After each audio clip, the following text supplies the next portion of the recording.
Hi, welcome back. In this video, I will continue reading Pride and Prejudice, starting with Chapter 10. Chapter 10. The day passed much as the day before had done. Mrs. Hurst and Miss Bingley had spent some hours of the morning with the invalid, who continued, though slowly, to mend, and in the evening Elizabeth joined their party in the drawing-room. The loo table, however, did not appear. Mr. Darcy was writing, and Miss Bingley, seated near him, was watching the progress of his letter, and repeatedly calling off his attention by messages to his sister. Mr. Hurst and Mr. Bingley were at piquet, and Mrs. Hurst was observing their game. Elizabeth took up some needlework, and was sufficiently amused in attending to what passed between Darcy and his companion. The perpetual commendations of the lady, either on his handwriting or on the evenness of his lines, or on the length of his letter, with the perfect unconcern with which her praises were received, formed a curious dialogue, and was exactly in unison with her opinion of each.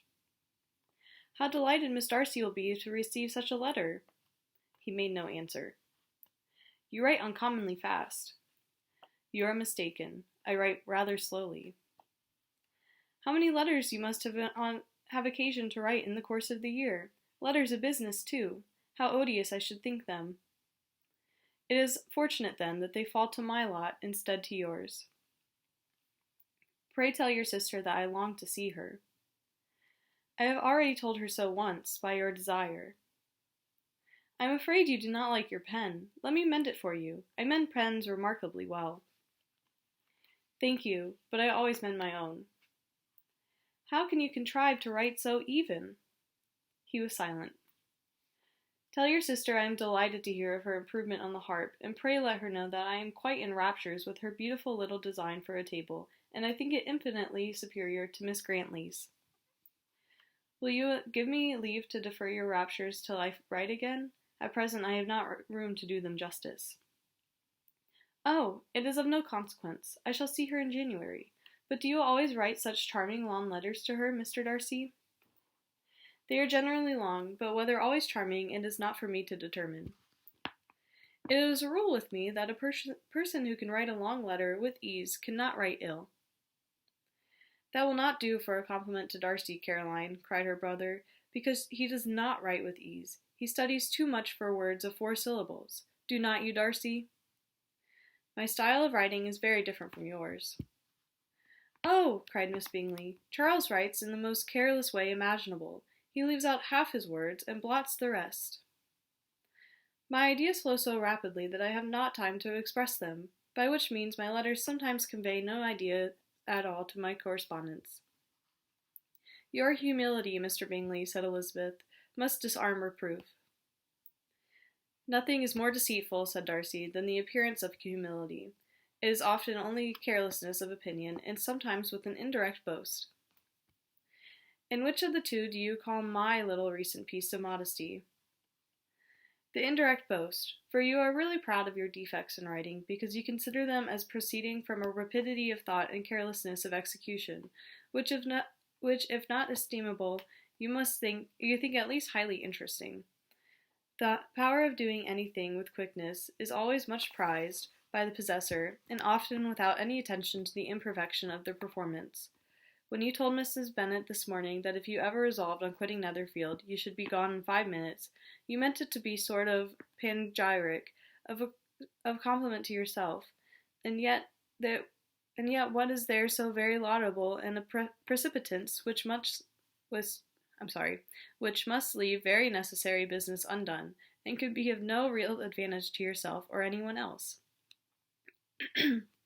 "Nay," cried Bingley, "this is too much to remember at night upon the foolish things This is too much to remember at night all the foolish things that were said in the morning. And yet, upon my honor, I believed what I said of myself to be true, and I believe it at this moment. At least, therefore, I did not assume the character of needless precipitance merely to show off before the ladies." "I dare say you believed it, but I am by no means convinced that you would be gone with such celerity. Your conduct would be quite as dependent on chance as that of any man I know. And if, as you were mounting your horse, a friend were to say, 'Bingley, you had better stay till next week,' you would probably do it. You would probably not go, and at another word might stay a month. You have only proved by this, cried Elizabeth, that Mr. Bingley did not do justice to his own disposition. You have shown him off now much more than he did himself. I am exceedingly gratified, said Bingley, by your converting what my friend says into a compliment on the sweetness of my temper, but I am afraid you are giving it a turn which that gentleman did by no means intend, for he would certainly think the better of me if under such a circumstance I were to give a flat denial and ride off as fast as I could. Would Mr. Darcy then consider the rashness of your original intention as atoned for by your obstinacy in adhering to it? Upon my word, I cannot exactly explain the matter. Darcy must speak for himself. You expect me to account for opinions which you choose to call mine, but which I have never acknowledged. Allowing the case, however, to stand according to your representation, you must remember, Miss Bennet, that the friend who is supposed to desire his return to the house, in the delay of his plan, has merely desired it, asked it without offering one argument in favor of its propriety. To yield readily, easily to the persuasion of a friend is no merit with you. To yield without conviction is no compliment to the understanding of either. You appear to me, Mr. Darcy, to allow nothing for the influence of friendship and affection. A regard for the requester would often make one readily yield to a request, without waiting for arguments to reason one into it. I am not particularly speaking of such a case as you have supposed about Mr. Bingley. We may as well wait, perhaps, till the circumstance occurs before we discuss the discretion of his behaviour thereupon. But in general, and in ordinary cases between friend and friend, where one of them is desired by the other to change a resolution of no very great moment, should you think ill of that person for complying with the desire, without waiting to be argued into it? Will it not be advisable, before we proceed on this subject, to arrange with rather more precision the degree of importance which is to appertain to this request, as well as the degree of intimacy subsisting between the parties? By all means, cried Bingley, let us hear all the particulars, not forgetting their comparative height and size, for that will have more weight in the argument, Miss Bennet, than you may be aware of. I assure you that if Darcy were not such a great tall fellow, in comparison with myself, I should not pay him half so much deference. I declare I do not know a more awful object than Darcy, on particular occasions, and in particular places, at his own house especially, and of a Sunday evening when he has nothing to do. Mr. Darcy smiled, but Elizabeth thought she could perceive that he was rather offended, and therefore checked her laugh. Miss Bingley warmly resented the indignity he had received, in an expostulation with her brother for talking such nonsense. I see your design, Bingley, said his friend. You dislike an argument, and want to silence this. Perhaps I do. Arguments are too much like disputes. If you and Miss Bennet will defer yours till I am out of the room, I shall be very thankful, and then you may say whatever you like of me. What you ask, said Elizabeth, is no sacrifice on my side, and Mr. Darcy had much better finish his letter. Mr. Darcy took her advice, and did finish his letter. When that business was over, he applied to Miss Bingley and Elizabeth for the indulgence of some music. Miss Bingley moved with alacrity to the pianoforte, and after a polite request that Elizabeth would lead the way, which the other as politely and more earnestly negatived, she seated herself. Mrs. Hurst sang with her sister, and while they were thus employed, Elizabeth could not help observing, as she turned over some music books that lay on the instrument, how frequently Mr. Darcy's eyes were fixed on her.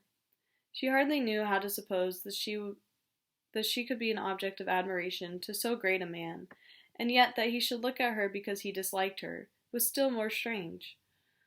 She could only imagine, however, at last, that she drew his notice because there was something about her more wrong and reprehensible, according to his ideas of right, than in any other person present. The supposition did not pain her. She liked him too little to care for his approbation. After playing some Italian songs, Miss Bingley varied the charm by a lively Scottish air, and soon afterwards Mr. Darcy, drawing near Elizabeth, said to her, "Do you not feel a great inclination, Miss Bennet, to seize such an opportunity of dancing a reel?" She smiled, but made no answer. He repeated the question, with some surprise at her silence. "Oh," said she, "I heard you before, but I could not immediately determine what to say in reply. You wanted me, I know, to say yes, that you might have the pleasure of despising my taste, but I always delight in overthrowing those kinds of schemes, and cheating a person of their premeditated contempt. I have therefore made up my mind to tell you that I do not want to dance a reel at all, and now despise me if you dare." "Indeed, I do not dare." Elizabeth, having rather expected to affront him, was amazed at his gallantry, but there was a mixture of sweetness and archness in her manner which made it difficult for her to affront anybody, and Darcy had never been so bewitched by any woman as he was with her. He really believed that were it not for the inferiority of her connections, he should be in some danger.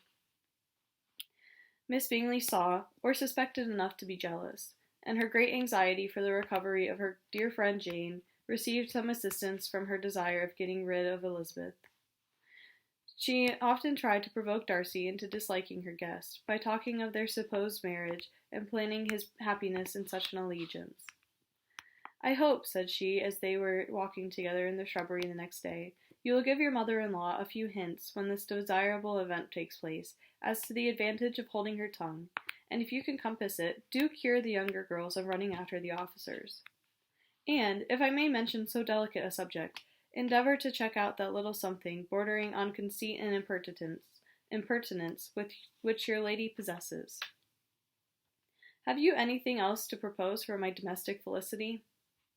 "Oh, yes! Do let the portraits of your uncle and Aunt Phillips be placed in the gallery at Pemberley. Put them next to your great-uncle, the judge. They are in the same profession, you know, only in different lines. As for your Elizabeth's picture, you must not attempt to have it taken, for what painter could do justice to those beautiful eyes?" It would not be easy, indeed, to catch their expression, but their color and shape, and the eyelashes, so remarkably fine, might be copied. At that moment they were met from another walk, by Mrs. Hurst and Elizabeth herself. "I did not know that you intended to walk," said Miss Bingley, in some confusion, lest they had been overheard. "You used us abominably ill," answered Miss Hurst, in running away without telling us that you were coming out. Then taking the disengaged arm of Mr. Darcy, she left Elizabeth to walk by herself. The path had just admitted 3. Mr. Darcy felt their rudeness, and immediately said, "This walk is not wide enough for our party. We had better go into the avenue." But Elizabeth, who had not the least inclination to remain with them, laughingly answered, "No, no, stay where you are. You are charmingly grouped, and appear to be to uncommon advantage. The picturesque would be spoilt by admitting a 4th. Good-bye."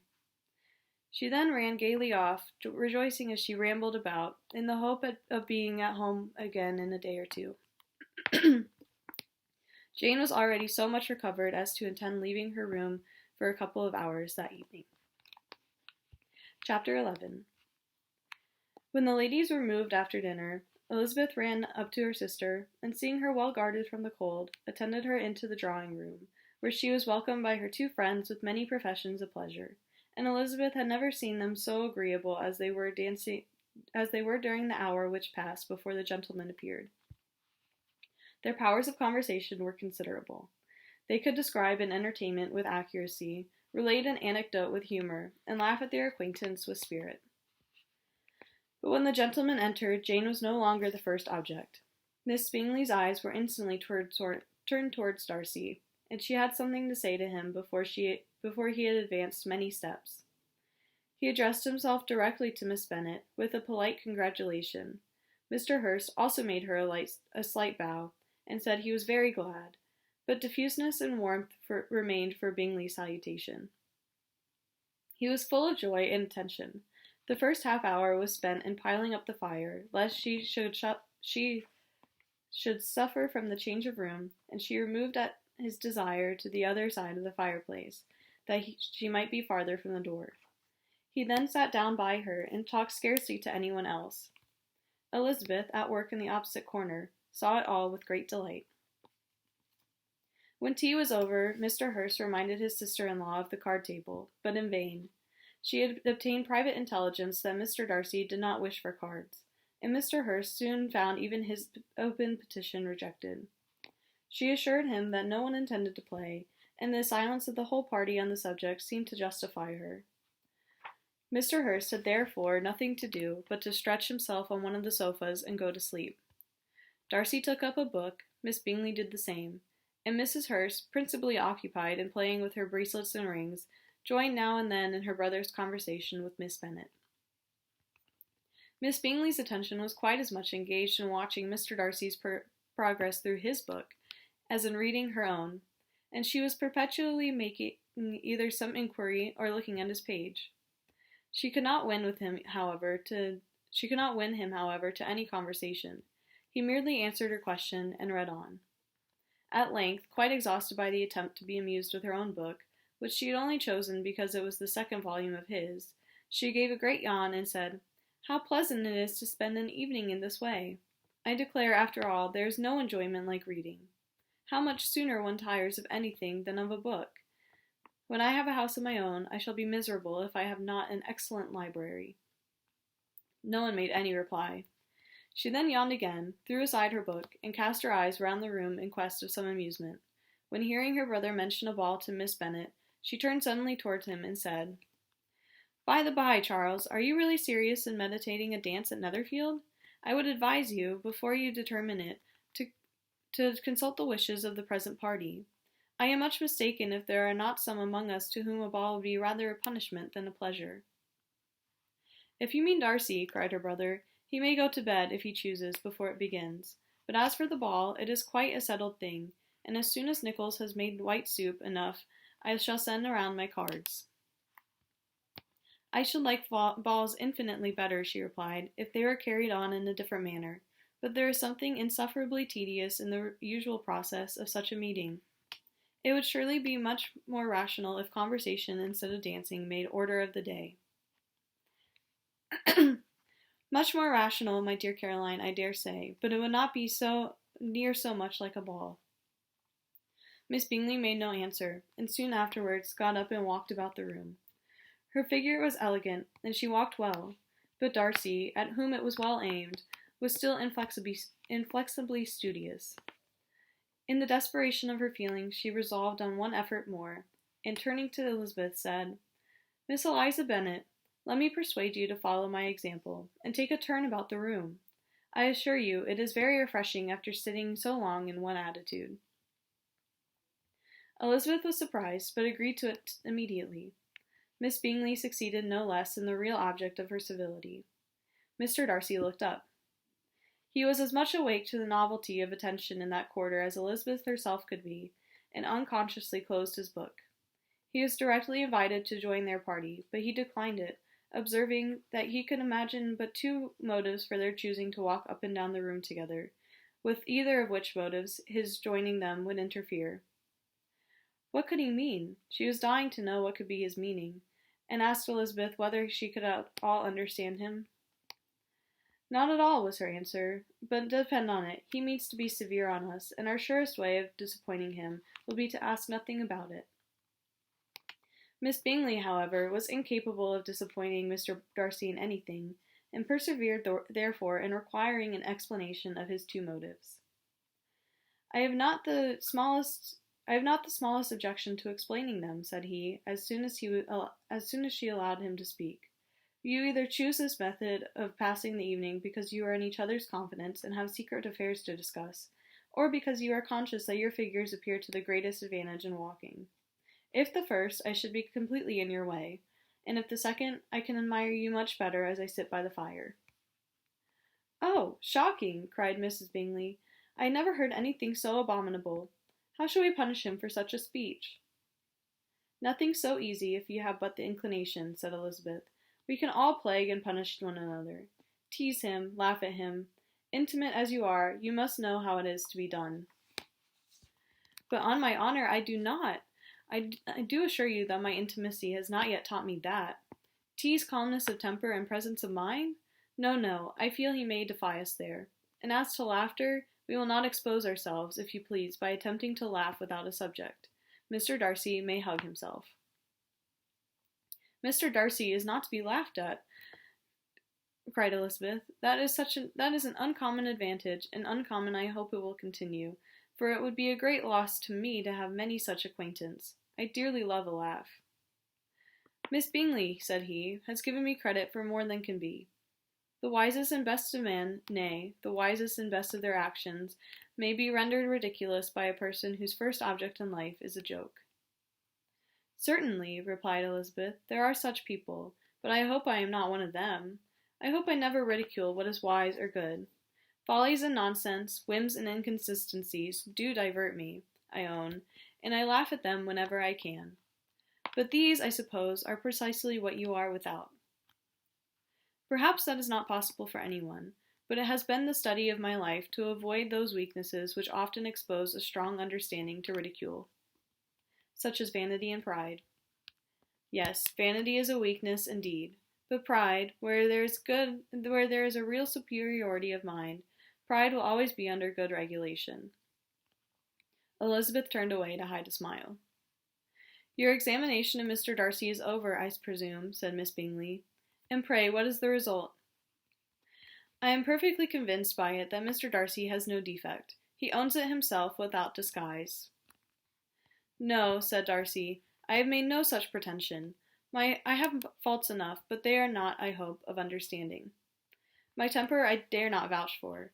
It is, I believe, too little yielding, certainly too little for the convenience of the world. I cannot forget the follies and vices of others so soon as I ought, nor their offences against myself. My feelings are not puffed about with every attempt to move them. My temper would perhaps be called resentful. My good opinion, once lost, is lost forever. That is a failing indeed, cried Elizabeth. Implacable resentment is a shade in character. But you have chosen your fault well. I really cannot laugh at it. You are safe from me. There is, I believe, in every disposition a tendency to some particular evil, a natural defect, which not even the best education can overcome. And your defect is a propensity to hate everybody. And yours, he replied with a smile, is wilfully to misunderstand them. Do let us have a little music, cried Miss Bingley, tired of a conversation in which she had no share. Louisa, you will not mind my waking Mr. Hurst. Her sister made not the smallest objection, and the pianoforte was opened, and Darcy, after a few moments of recollection, was not sorry for it. He began to feel the danger of paying Elizabeth too much attention. Chapter 12. In consequence of an agreement between the sisters, Elizabeth wrote the next morning to her mother to beg that the carriage might be sent for them in the course of the day. But Mrs. Bennet, who had calculated on her daughters remaining at Netherfield till the following Tuesday, which would exactly finish Jane's week, could not bring herself to receive them with pleasure before. Her answer, therefore, was not propitious, at least not to Elizabeth's wishes, for she was impatient to get home. Mrs. Bennet sent them word that they could not possibly have the carriage before Tuesday, and in her postscript it was added that if Mr. Bingley and his sister pressed them to stay longer, she could spare them very well. Against staying longer, however, Elizabeth was positively resolved, nor did she much expect it would be asked, and fearful, on the contrary, as being considered as intruding themselves needlessly long, she urged Jane to borrow Mr. Bingley's carriage immediately, and at length it was settled that their original design of leaving Netherfield that morning should be mentioned, and the request made. The communication excited many professions of concern, and enough was said of wishing them to stay at least till the following day to work on Jane, and till the morrow their going was deferred. Miss Bingley was then sorry that she had proposed the delay, for her jealousy and dislike of one sister much exceeded her affection for the other. The master of the house heard with real sorrow that they were to go soon, and repeatedly tried to persuade Miss Bennet that it would not be safe for her, that she was not enough recovered, but Jane was firm where she felt herself to be right. To Mr. Darcy it was welcome intelligence. Elizabeth had been at Netherfield long enough. She attracted him more than he liked, and Miss Bingley was uncivil to her, and more teasing than usual to himself. He wisely resolved to be particularly careful that no sign of admiration should now escape him, nothing that could elevate her with the hope of influencing his felicity. Sensible that if such an idea had been suggested, his behavior during the last day must have material weight in confirming or crushing it. Studied to his purpose, he scarcely spoke 10 words to her through the whole of Saturday, and though they were at one time left by themselves for half an hour, he adhered most conscientiously to his book, and would not even look at her. On Sunday, after morning service, the separation, so agreeable to almost all, took place. Miss Bingley's civility to Elizabeth increased at last very rapidly, as well as her affection for Jane. And when they parted, after assuring the latter of the pleasure it would always give her to see either at Longbourn or Netherfield, and embracing her most tenderly, she even shook hands with the former. Elizabeth took leave of the whole party in the liveliest spirits. They were not welcomed home very cordially by their mother. Mrs. Bennet wondered at their coming, and thought them very wrong to give so much trouble, and was sure Jane would have caught cold again. But their father, though very laconic in his expressions of pleasure, was really glad to see them. He had felt their importance in the family circle. The evening conversation, when they were all assembled, had lost much of its animation, and almost all its sense, by the absence of Jane and Elizabeth. They found Mary, as usual, deep in the study of thorough Bass and human nature, and had some new extracts to admire, and some new observations of threadbare morality to listen to. Catherine and Lydia had information for them of a different sort. Much had been done, and much had been said in the regiment since the preceding Wednesday. Several of the officers had dined lately with their uncle. A private had been flogged, and it had actually been hinted that Colonel Forster was going to be married. That's the end of chapter 12. We'll continue with chapter 13 in the next video.